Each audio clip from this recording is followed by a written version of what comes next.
नमस्कार, भारत एक्सप्रेस देख रहे हैं आप। आपके साथ मैं हूं उज्जवल मिश्रा। 70 साल की सुब्राती के साथ ऐसी ठगी हुई जिसे बताने में भी झिझक हो रही है। दगा उस बेगम ने दी जिस पर भरोसा किया। अब आप भी सोच रहे होंगे कि इस उम्र में आखिर इनके साथ ऐसा क्या हुआ। आखिर एक बुजुर्ग इंसाफ के लिए क्यों दर दर की ठोकरें खा रहा है, आपको विस्तार से इस वीडियो में हम बताते हैं। दरअसल यह हैरान कर देने वाला मामला यूपी के अमरोहा का है, जहां 70 साल की उम्र में शादी करना एक बुजुर्ग को काफी महंगा पड़ गया। निकाह के बाद दुल्हन घर में रखे सोने चांदी के आभूषण समेत लाखों रुपए की नकदी लेकर फरार हो गई, जिसके बाद बुजुर्ग ने पुलिस को मामले की जानकारी देते हुए दुल्हन को ढूंढने की गुहार लगाई। साथ ही कहा कि उसकी दुल्हन उसकी आज तक की सारी जमा पूंजी लेकर फरार है। अगर उसे उसकी दुल्हन नहीं मिली तो वह सड़क पर आ सकता है, क्योंकि अब उसके पास घर के सिवाय कुछ भी नहीं है। उधर पुलिस अब दुल्हन की तलाश में जुट गई है। मेरा नाम है सुब्राती। ये जो मामला हुआ है आपके साथ, जो महिला वाला, क्या मामला है ये एक मुश्ताक है वहाँ का, उसका क्या नाम है, बछरिया का। वो मेरे पास आया, मुझसे बोला भी तुम्हारी घरवाली ख़त्म हो गई है, तुम यार एक औरत बहुत परेशान है, उससे शादी कर लो, निकाह कर लो। मैंने उससे मना करा। जब मना करा तो उसने कहीं ना ऐसा नहीं, वो मुझे लुआ के ले गया। तो इसके घर पहुँचे, हम घर पहुँचे। घर पर थी, घर जाने के बाद में इसने कही कि इनसे मालूम करो मैं इनके पसंद हूँ या नहीं। तो मैंने उसमें मना कर दिया। ये बोली ऐसा कुछ नहीं। मैंने कहा भाई तेरी उम्र कम है, मेरी ज़्यादा है, मेरे पसंद तू नहीं है। तो बोली ऐसा कुछ नहीं है, 80 साल के आदमी को 20 साल की लड़की दिखाऊँ। तो उस वक़्त ये परेशान थी बहुत ज़्यादा। बस ये वो कहने लगी कि ना मैं तुमसे शादी करूँगी। ये मैंने कहा भाई मैं नहीं कर रहा, मुझे ज़रूरत नहीं है। बहरहाल उसने मुझे इसे फंसवा दिया इसने। अब ये जो थी, मैं इसके पास आन जान लगा। आपको बता दें कि गंगवार के रहने वाले 70 साल के सुब्राती के 16 नाती पोते हैं। पहली पत्नी को गुजरे काफी वक्त हो चुका, सब ठीक ठाक चल रहा था, लेकिन इसको तन्हाई खल रही थी, जिसे दूर करने के लिए शादी का ख्याल आया।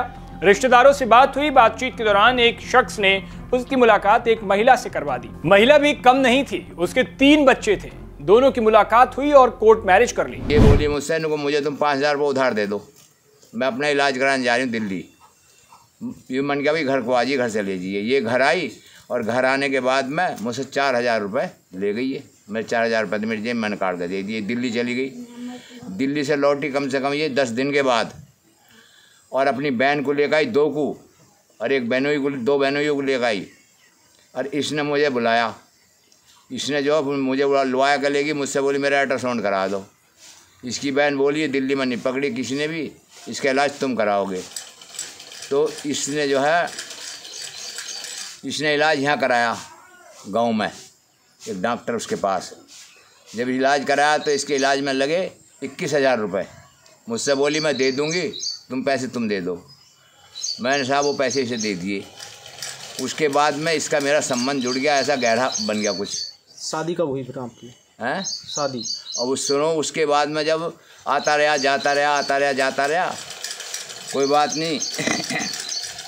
इसने जो है एक दिन मुझे धमकी दे दी कि वो तू मुझे जानता नहीं है, अब ये है वो है, और तुझे बोरी में बंद करा कर फेंक दूँगी, उसमें फिकवा दूँगी, उसमें बन में फिकवा दूँगी, और तू जानता नहीं और क्या चीज़ है, ये मैं क्या चीज़ हूँ। तो साहब मैंने जो इस पर दावा डाल दिया। 5.5 लाख का अमरोह है।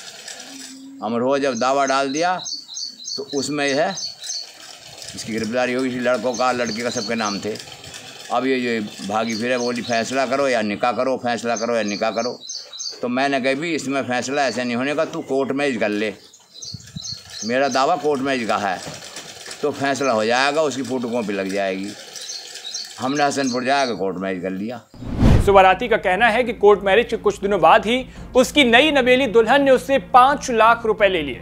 धीरे धीरे वह उसकी संपत्ति को हड़पने की कोशिश करने लगी और एक दिन उसकी जीवन भर की पूंजी को लेकर फरार हो गई। सुब्राती को पता चला कि उसकी बीवी तो लुटेरी दुल्हन है। पीड़ित अब इंसाफ की गुहार लगा रहा है। इसके लड़के की शादी हुई, इसने 2 लाख रुपये उसमें ले लिए। 2 लाख उससे पहले ले लिए जगह के चक्कर में। उसके बाद जिस दिन कोर्ट मैरिज करा 1 लाख उस दिन ले लिए, और 4 तोले सोने चीज़ मेरी पुरानी घरवाली रखी थी वो ले ली ने। और ये कर लेगा ये, और दिल्ली रवाना हो गई। 4 महीने हो गए नहीं आई। जब नहीं आई तो मैंने इसे फ़ोन करा। ये नाजिम है वहाँ का, उससे इसकी सेटिंग थी, उसके पास रहती रही, बताती रही मैं मामू के पास हूँ। जब मैंने इसकी जो वीडियो निकलवा दी, वीडियो निकल ले पाई है। अमरोहा से संवाददाता अरुण चाहल की रिपोर्ट।